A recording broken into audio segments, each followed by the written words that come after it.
Assalamualaikum warahmatullahi wabarakatuh.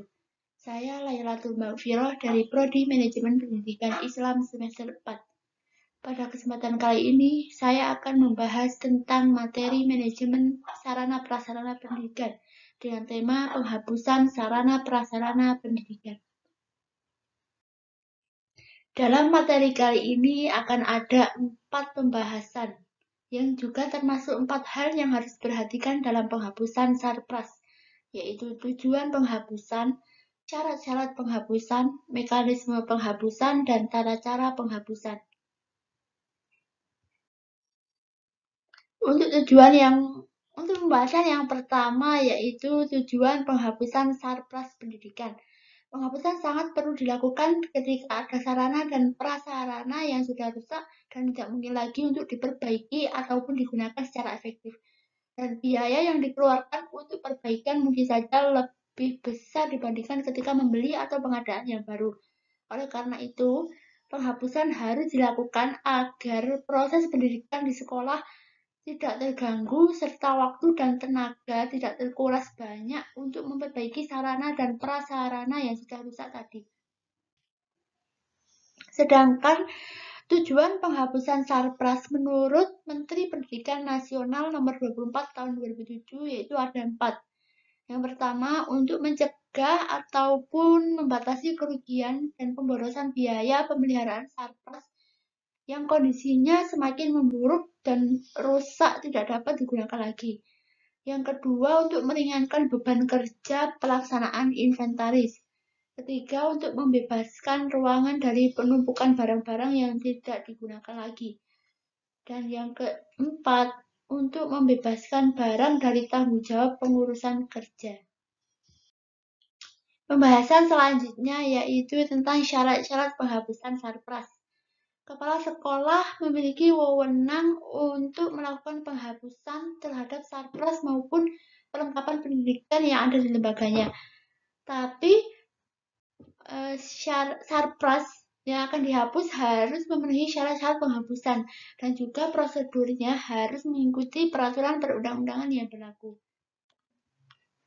Sedangkan syarat-syarat penghapusan sarpras yaitu ada 7. Pertama, sarpras tersebut mengalami kerusakan yang berat dan juga tidak dapat dimanfaatkan lagi ataupun digunakan lagi sesuai kebutuhan. Yang kedua, sarpras tersebut sudah tidak efektif dan efisien untuk digunakan lagi. Dan yang ketiga, barang-barang tersebut menurut aturan tertentu terkena larangan. Syarat selanjutnya yaitu harus mengalami penyusutan yang berada di luar kekuasaan pengurus barang. Mungkin seperti sarpras tersebut mengalami kerusakan ketika dipinjam oleh pihak lain. Kemudian syarat yang selanjutnya nomor 5 yaitu jumlah barang melebihi kapasitas sehingga tidak dipergunakan lagi. Syarat selanjutnya yaitu utilitasnya tidak seimbang dengan kerumitan pemeliharaannya, yaitu manfaatnya tidak seimbang dengan kerumitan pemeliharaannya. Mungkin seperti contohnya AC ya. Syarat selanjutnya yaitu barang-barang yang dicuri, diselewengkan, dan yang terbakar atau musnah akibat bencana alam. Pembahasan selanjutnya yaitu tentang mekanisme penghapusan sarpras. Dalam mekanisme dikategorikan menjadi 2. Pertama yaitu penghapusan dengan lelang, dan yang kedua penghapusan dengan pemusnahan. Untuk yang pertama dengan lelang yaitu menghapus dengan menjual barang-barang sekolah melalui kantor lelang negara. Prosedurnya diantaranya yaitu pertama, pembentukan panitia penjualan dilakukan oleh Kepala Dinas Pendidikan. Kedua, melaksanakan lelang sesuai prosedur. Ketiga, mengikuti acara pelelangan. Yang keempat, pembuatan risalah lelang dibuat oleh kantor lelang dengan menyebutkan banyaknya nama barang dan keadaannya barang yang dilelang. Selanjutnya, pembayaran uang lelang yang disetorkan ke kas negara selambatnya 3 hari. Selanjutnya, biaya lelang dan lainnya dibebankan kepada pembeli. Dan yang terakhir, dengan perantara panitia lelang, melaksanakan penjualan melalui kantor lelang negara, dan hasilnya disetorkan ke kas negara setempat. Pembahasan mekanisme yang kedua yaitu penghapusan barang inventaris dengan pemusnahan. Maksudnya yaitu penghapusan barang inventaris dilakukan dengan memperhitungkan beberapa faktor pemusnahan ditinjau dari situ uang.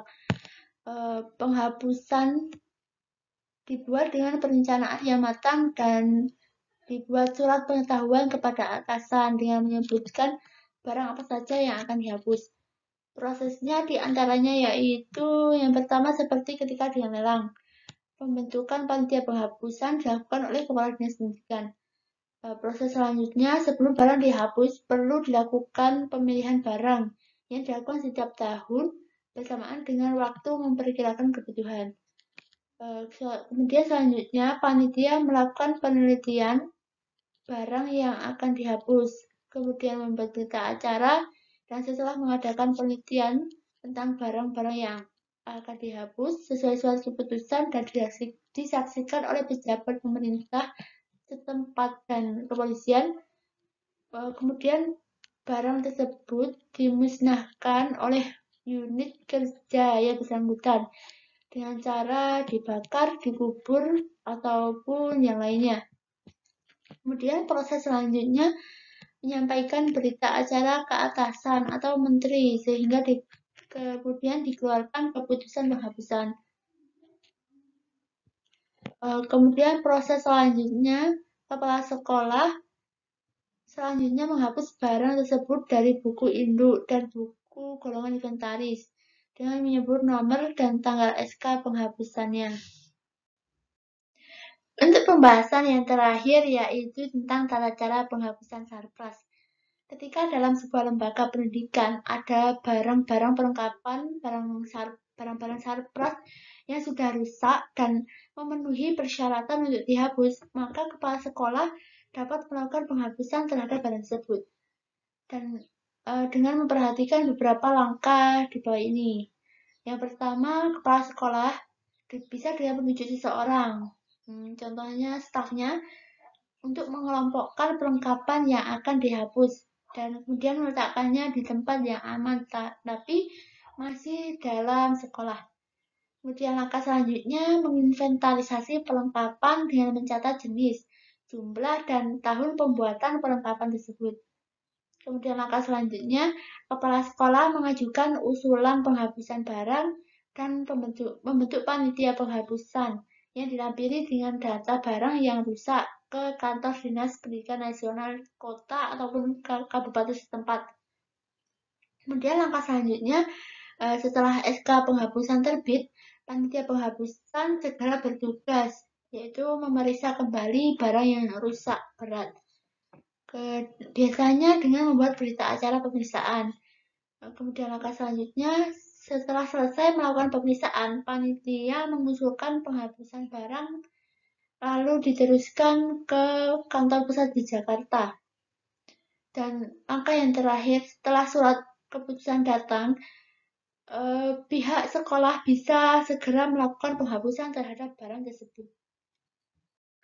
Sekian yang dapat saya sampaikan. Terima kasih untuk perhatiannya dan semoga bermanfaat. Assalamualaikum warahmatullahi wabarakatuh.